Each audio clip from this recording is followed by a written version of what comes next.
Baik, Pak Kes, selamat malam. Malam. Bagaimana kabarnya Pak Kes? Alhamdulillah. Alhamdulillahirrabbilalamin. Baik teman-teman, malam ini kita berada di acara podcast Baka-Baka. Mantap. Ya, podcast Baka-Baka. Jadi Baka-Baka ini akronim dari berakal sehat dan bertindak hebat. Ya. Jadi bagaimana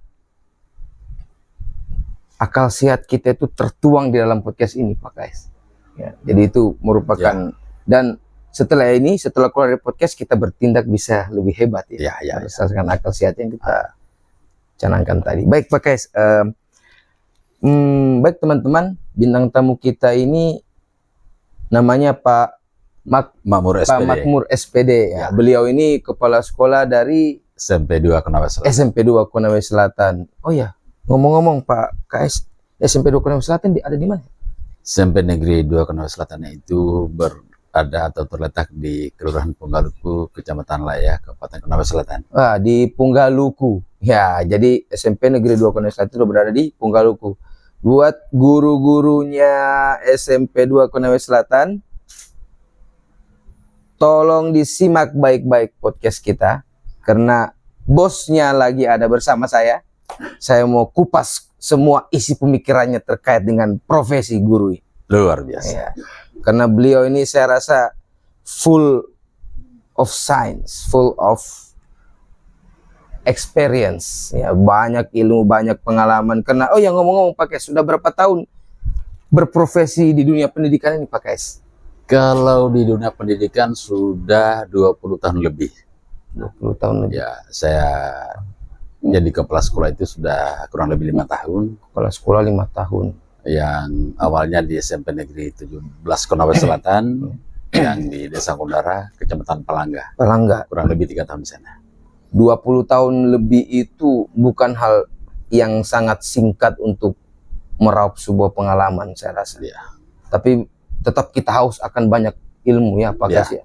Tetap kita akan haus tentang ilmu karena ilmu itu penting dalam hidup kita ini. Jadi ilmu itu sangat penting bagi hidup, untuk hidup. Ya, ilmu sangat penting bagi hidup dan untuk hidup. Baik Pak Kes, kita berbicara terkait dengan, jadi podcast ini Pak Kes bisa disebut podcast edukasi. Oh ya, podcast kita ini jadi kita berbicara seputar dunia edukasi. Ya, terkait dengan pendidikan dan pengajaran. Karena itu salah satu dari kewajiban negara kita ya Pak Kes ya, mencerdaskan kehidupan bangsa.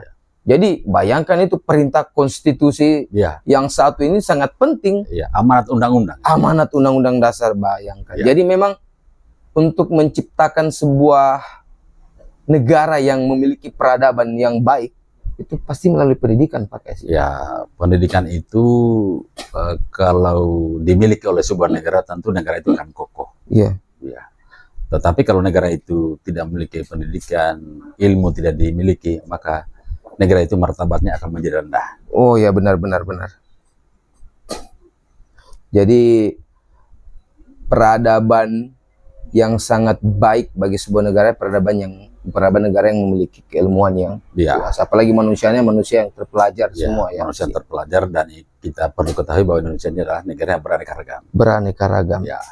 Dari kulturnya, dari sukunya, agamanya, kemudian adat istiadatnya, budaya-budaya yang jumlahnya begitu banyak. Benar sekali. Jadi kaya negaranya kita. Ya, Indonesia ini sangat kaya. Baik, berbicara terkait pendidikan ini Pak Kais. Ya. Ada hal yang saya mau tanyakan. Menurutnya Pak Kais ini apa sih itu pendidikan Pak Kais?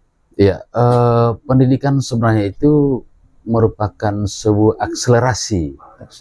Di mana dalam akselerasi itu sudah diatur sedemikian rupa sehingga peserta didik dapat melakukannya dalam situasi atau kondisi yang sangat singkat itu. Jadi pendidikan itu merupakan akselerasi ya. Iya. Jadi bisa jadi bisa diartikan pendidikan itu alat ya. Jadi alat untuk mengatur alat. Jadi pendidikan itu begitu amat penting. Karena bagaimana mendidik diri kita, mendidik orang lain, sehingga aplikasi nanti kehidupan sehari-harinya dapat diterapkan. Ya, jadi kalau ini sudah dilakukan, tentu diri kita, bangsa kita ini akan menjadi kuat dan dapat diperhitungkan oleh negara-negara yang lain. Berarti memang jadi pendidikan ini memang sangat penting ya, sangat penting bagi kita karena itu dia tadi. Karena kita ini insan-insan yang hidup di sebuah negara, bagaimana menjadikan negara ini ya negara yang memiliki peradaban tadi ya. Makanya melalui pendidikan itu. Baik, terkait dengan dunia pendidikan, di dalamnya itu Pak Kais ada profesi yang melekat erat dengan pendidikan, yaitu guru. Guru. Apa sih arti guru menurut Pak Kais? Guru itu adalah insan atau manusia yang perilakunya sehari-hari yang digugu dan ditiru. Ya, digugu dan ditiru. Ya tentu kalau guru yang ingin digugu dan ditiru, tentu guru itu memiliki karakter, tingkah laku, tutur kata yang dapat ditiru, dipercaya dan dapat didengar oleh orang lain. Ya, utamanya dalam mendidik siswa. Karena siswa kita ini ke depan akan menjadi manusia yang dewasa. Tentu kita ingin manusia itu yang paripurna, yang sehat akalnya, sehat jiwanya. Tentu kalau ini sudah dimiliki oleh manusia yang bersangkutan, maka kita berharap banyak siswa yang kelak nanti akan menjadi masa dewasa memiliki kematangan yang dapat dimanfaatkan oleh dirinya sendiri, kemudian masyarakat, dan bahkan negara yang besar ini. Jadi ingat, guru itu digugu dan ditiru. Jadi memang guru itu ya frontman bangsa sebenarnya ya. Jadi apa ya, insan yang ada di sebuah bangsa itu barisan di depan sebenarnya. Barisan yang terdepan. Barisan yang terdepan ya, karena memang di belakangnya itu ya bagaimana hasil dari olahan guru tersebut. Ya, maka kan, guru itu sangat penting. Jadi memang pemirsa, bagi pemirsa yang berprofesi sebagai guru, usahakan sering-sering menyimak podcast kita ini, karena banyak rumus-rumus hal-hal yang penting ya kan, yang bermanfaat bagi profesi keguruan tersebut. Dan itu tadi Pak Kais, guru itu harus menebar manfaat. Ya kan, guru itu harus menebar manfaat karena sumber, ya kan? Tentu guru itu sebagai sumber, tetapi perlu kita ketahui bahwa guru bukan salah satunya sumber. Tetapi sumber yang dimiliki oleh guru adalah mentransfer apa yang diketahui kepada orang lain. Orang lain. Jadi manfaat yang akan diperoleh orang lain ini supaya yang bisa diterapkan dalam kehidupannya, apakah di sekolah atau di masyarakat. Jadi ini ilmu proses transfer dari apa yang dimiliki oleh seorang guru, maka itu kita berharap banyak supaya memberikan nilai-nilai positif kepada orang lain. Benar sekali. Oh ya Pak Kais, 5 tahun jadi kepala sekolah, 15 tahun lebih lah jadi guru.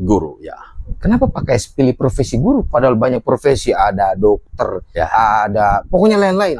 Pak Kais, saya memilih profesi guru karena di awal saya mulai sekolah, kemudian masuk ke perguruan tinggi, saya ingin menjadi orang yang bisa ditiru oleh orang lain. Jadi saya ingin berbuat banyak. Tentu kalau pemikiran ini supaya keilmuan saya dapat diambil oleh orang lain, maka saya harus tampil paripurna. Sehingga apa yang saya katakan dapat diikuti oleh orang lain. Minimal dicintai oleh siswa saya di sekolah. Apalagi kalau siswa saya nanti sudah menghasilkan, dapat digunakan, dimanfaatkan oleh semua lembaga-lembaga yang ada di negeri ini, tentu itu adalah manfaat dari sebuah hasil proses pendidikan. Jadi memang mungkin dari masa remajanya Pak Kais mungkin sudah, saya ini pengen jadi orang yang bermanfaat lah. Jadi pintunya ya guru. Pintunya guru. Apa dulu itu waktu mau kuliah keguruan, keguruan. Apakah pada saat itu dipaksa atau memang mau sendiri Pak Kais? Dipaksa begitu, bilang sama orang tua, daftar nak kau jadi guru, daftar di perguruan tinggi jurusan pendidikan begitu.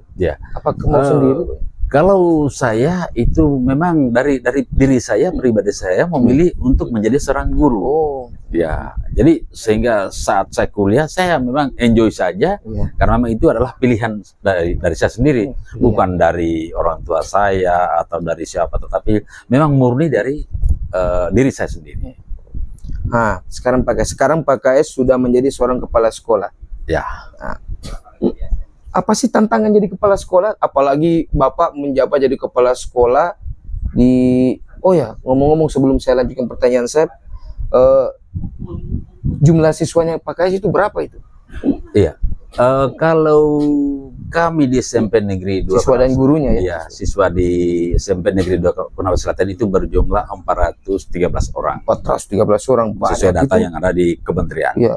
Kemudian guru itu berjumlah 32 orang. Iya. Ya, inilah yang tenaga kependidikannya ya, tenaga kependidikan 2 orang. Ada 2 orang. Yaitu pegawai harian. Ya, tetapi inilah yang sedang kita kelola, kekayaan ini yang ada di sekolah kami. Ya, mudah-mudahan insya Allah ke depan sekolah kami menjadi sekolah yang lebih baik dari yang ada. Amin, amin. Nah, sekarang saya pengen tanya terkait dengan jurus. Nah, ini dia.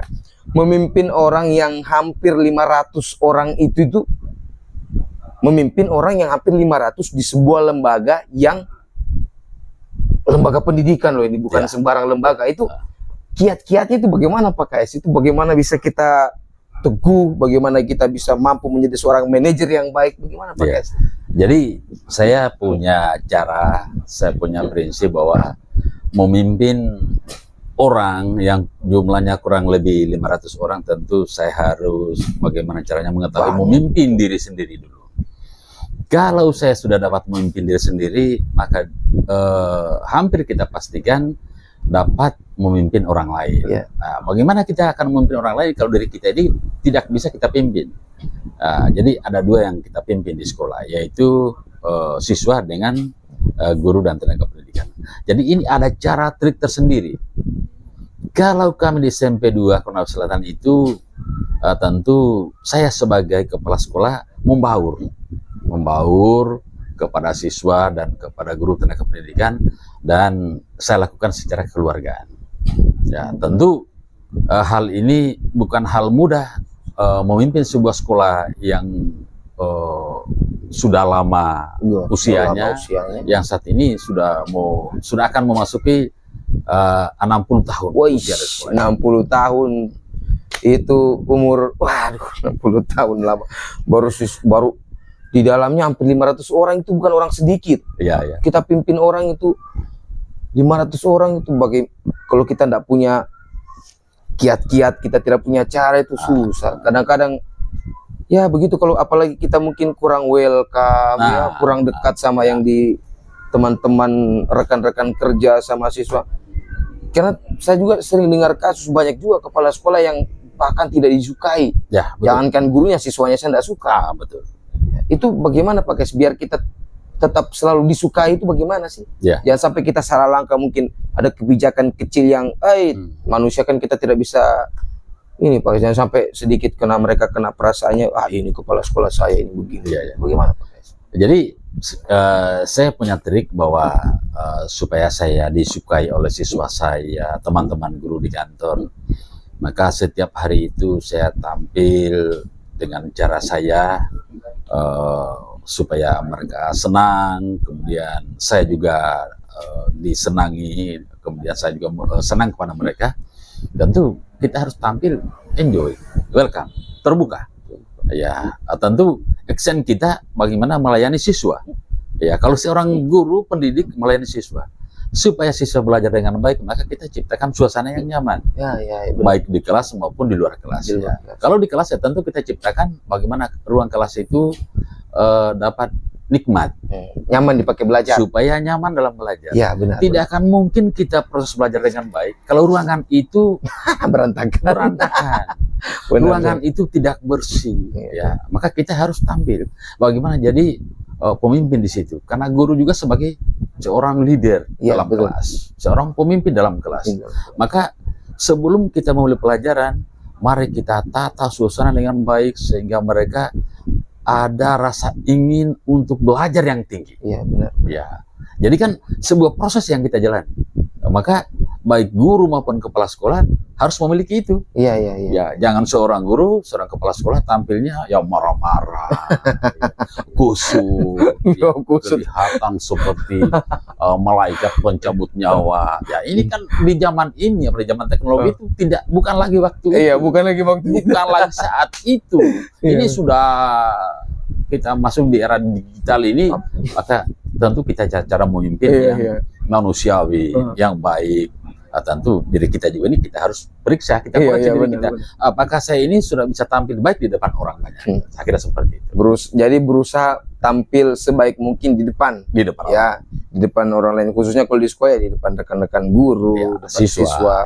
Jaga keharmonisan, Pak Kasih. Harus dijaga keharmonisan. Karena sebuah lembaga, sebuah institusi, kalau komunikasi, keharmonisan tidak dijaga dengan baik, maka jangan kita berharap bahwa kita akan mencapai tujuan kita ke depan untuk lebih baik. Tapi kalau hubungan komunikasi dengan orang lain itu bagus, maka tentu orang lain akan ikut kepada kita. Ini kan harapan kita supaya orang lain ikut kita ke hal-hal yang baik. Ada lagi biasa problem problem internal di sebuah institusi atau lembaga, itu problem ya interpersonal lah antara pimpinan dan bawahan misalkan. Tentunya mungkin selama bergelut ya, Pak Kais pasti pernah lah mendapat satu, misalkan ada seseorang mungkin yang secara personal tidak suka, ya kan? Bagaimana caranya Pak Kais mendekati itu, mendekati orang tersebut agar bisa terjalin komunikasi lagi dengan baik, akhirnya kerjanya lebih harmonis lagi dan lain sebagainya. Dalam sebuah lembaga atau sebuah institusi yang jumlahnya lebih dari 1 orang atau lebih dari 500 orang, tentu walaupun 1 orang akan ada yang tidak ingin bergabung mengikuti dengan cara-cara kita. Iya benar. Padahal tujuan kita bagus. Iya benar.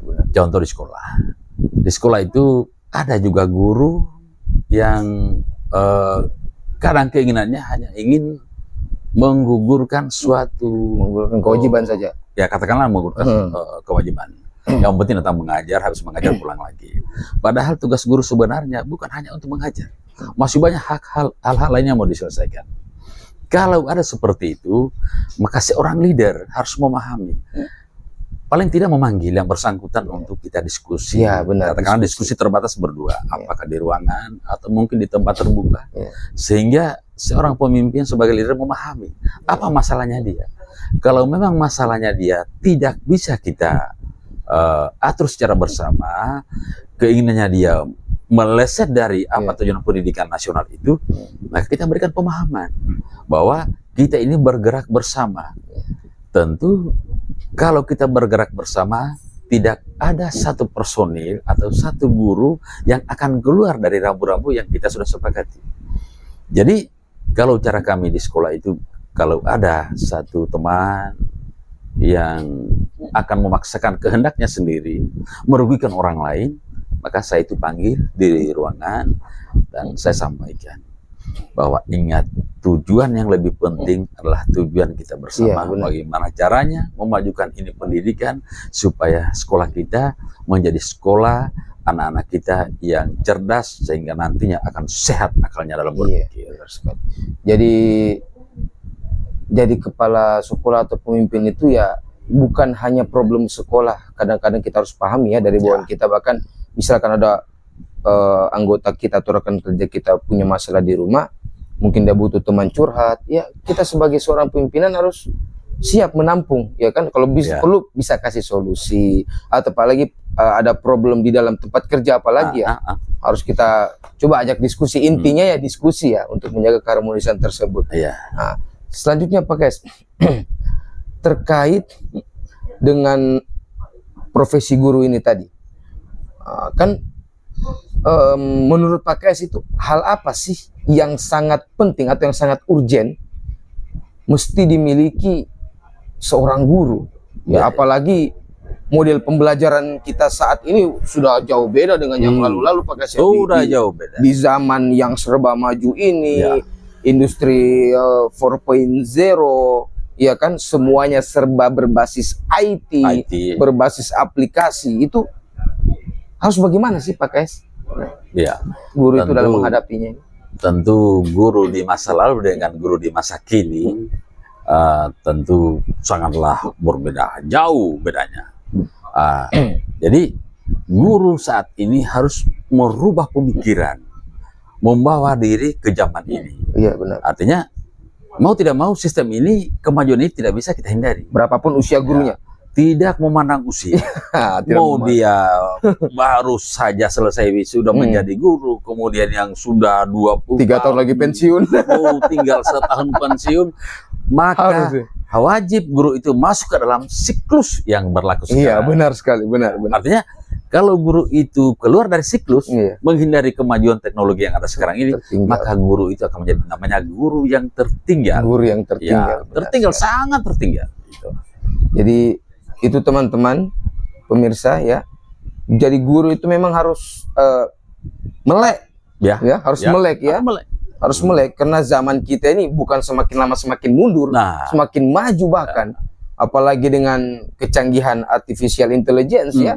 Jadi kalau kita telat saja, waduh, orang sudah sampai di Kolaka Utara, kita masih tertinggal di Unaha. Jadi kalau guru tidak pandai, tidak cerdas memahami dari kemajuan ini, maka sebagian besar guru sudah berangkat, bahkan sudah jauh terbang ke angkasa, dan guru yang tidak mau merubah diri, dia akan semakin terpuruk dan dia akan semakin ketinggalan. Iya benar sekali. Jadi pemirsa ya, kita sebagai seorang guru ya, memang harus sigap lah dalam menerima perkembangan zaman ini ya, karena kita tidak bisa hindari. Tidak bisa dihindari. Kita tidak bisa hindari, kita tidak bisa tutup diri, tidak bisa. Ya apalagi itu kalau guru tutup diri.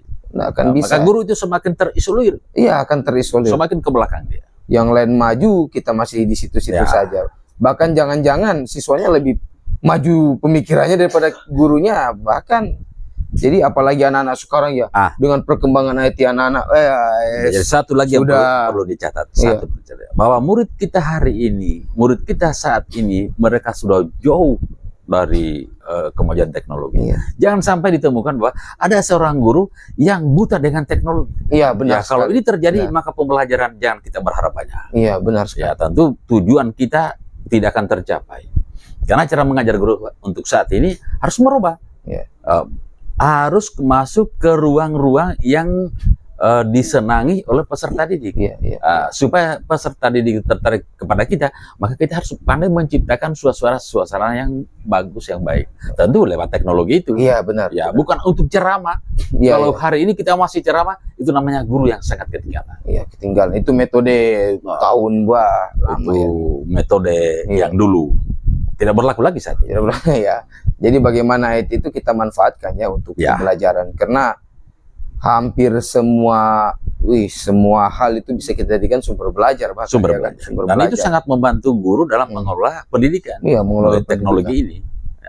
Nah, selanjutnya Pak Kes, dengan tuntutan guru yang sangat banyak, iya kan, di zaman sekarang ini karena semuanya serba maju, teknologi dan lain sebagainya, itu instrumen yang memajukan zaman sekarang ini.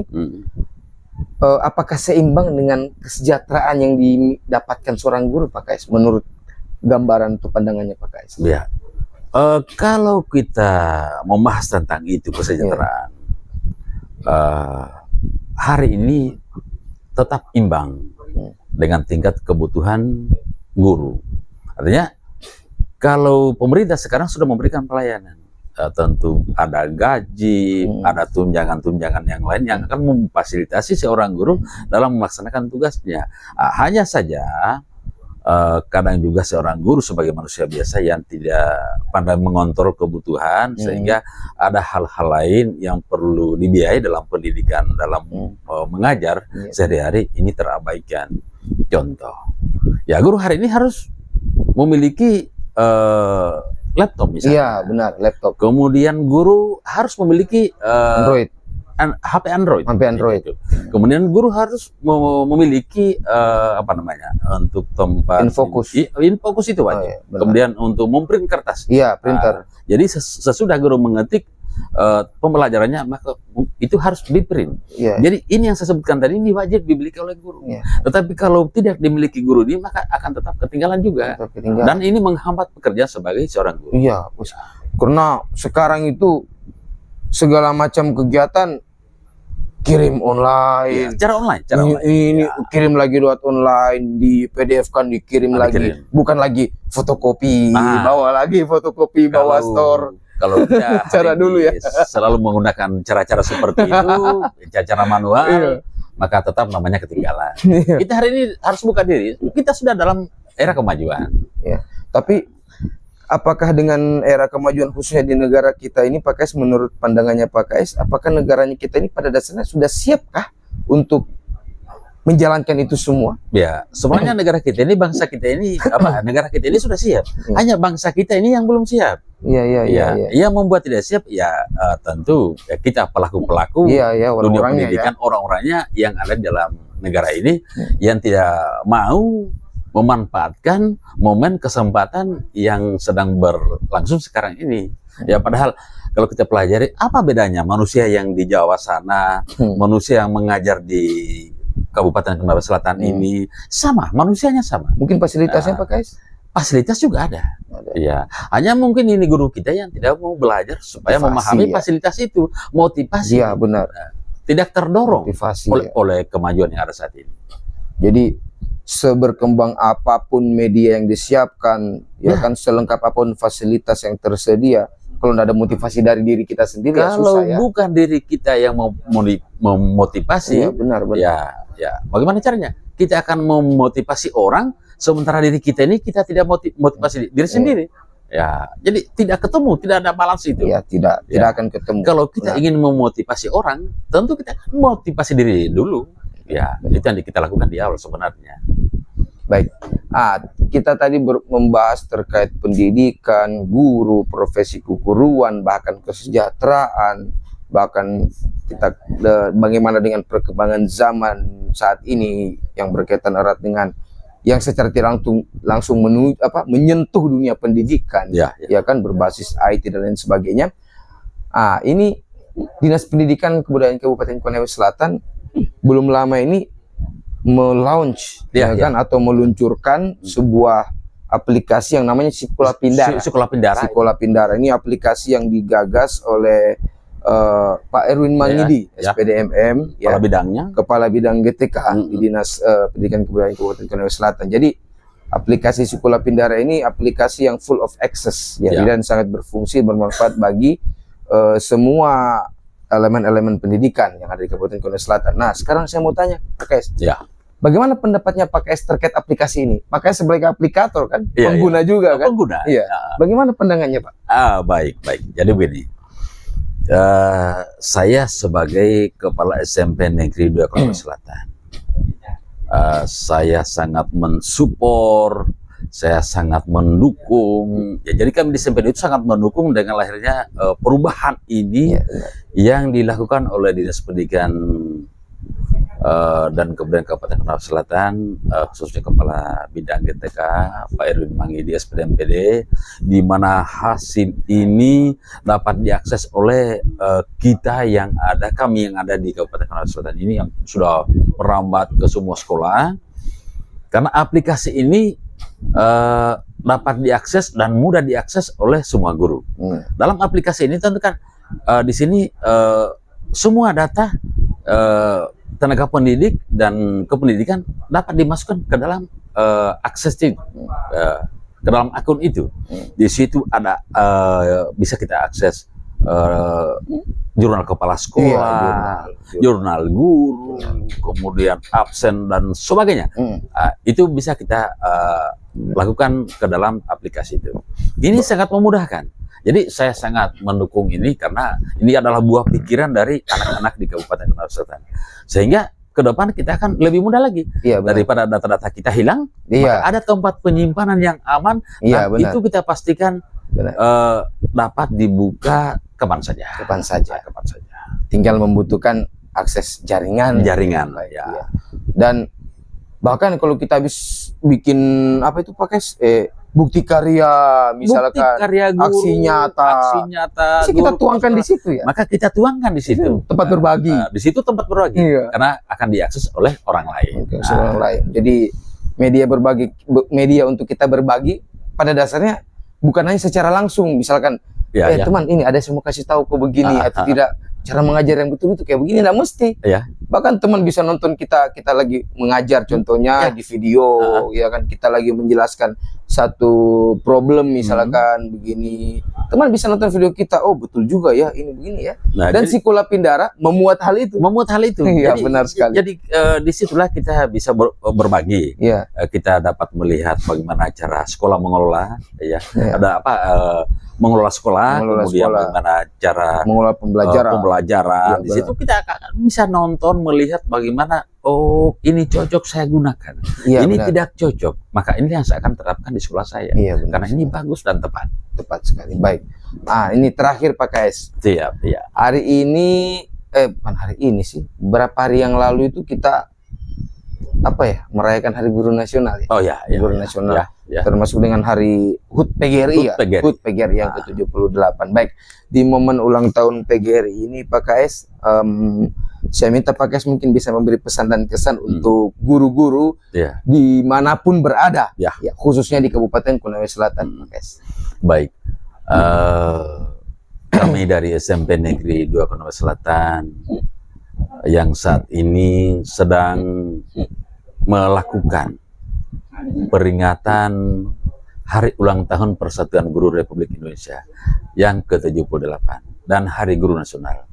Untuk itu kami menghimbau guru dimanapun berada, dan khususnya guru di Kabupaten Konawe Selatan, mari kita berbahagia, mari kita berbagi dengan senang hati menyambut Hari Guru Nasional di bulan ini, yang tepatnya pada tanggal 25 November tahun 2023. Momen ini adalah kesempatan yang baik. Mari kita berbagi, mari kita menyambut dengan hal-hal yang baik. Kita isi dengan kegiatan Pekan Olahraga dan Seni yang saat ini sedang berlangsung. Sehingga guru menjadi seseorang yang bermartabat bagi dirinya sendiri, kemudian kepada orang lain. Kalau bukan guru, siapa lagi? Kalau bukan hari ini, kapan lagi? Tentu guru sebagai aksi yang akan membuat perubahan yang baik, baik hari ini maupun yang akan datang. Mari kita mendukung guru yang ada di negeri kita ini. Saya kira itu. Baik, terima kasih Pak KS. Jadi alhamdulillah pada kesempatan podcast kali ini kita telah kedatangan bintang tamu, yang tentunya bintang tamu dari podcast Baka-Baka Pindara Studio ini tidak sembarang bintang tamu ya pemirsa. Jadi malam ini kita alhamdulillah kita telah mengundang Kepala Sekolah SMP 2 Negeri Konawe Selatan, dan beliau bersiap untuk membagikan ilmu dan pengalaman beliau kepada kita semua. Tapi mohon maaf, khususnya saya yang dapat banyak. Karena saya langsung ajak bicara. Jadi ilmunya tinggal kita aplikasikan ya. Jadi insya Allah bermanfaat bagi kita semua dan bermanfaat bagi orang banyak, khususnya di pendidikan Kabupaten Konawe Selatan. Baik, terima kasih Pak KS atas waktunya. Sama-sama. Semoga kita sehat semua, dan semoga Pak KS sehat sekeluarga Pak KS. Alhamdulillah. Dan tetap semangat untuk menjalankan tugas sebagai seorang pendidik. Siap. Baik. Terima kasih Pak KS. Selamat malam. Malam. Jadi pemirsa, jangan lupa like, share, and subscribe. Subscribe. Baik pemirsa, ciao. Terima kasih.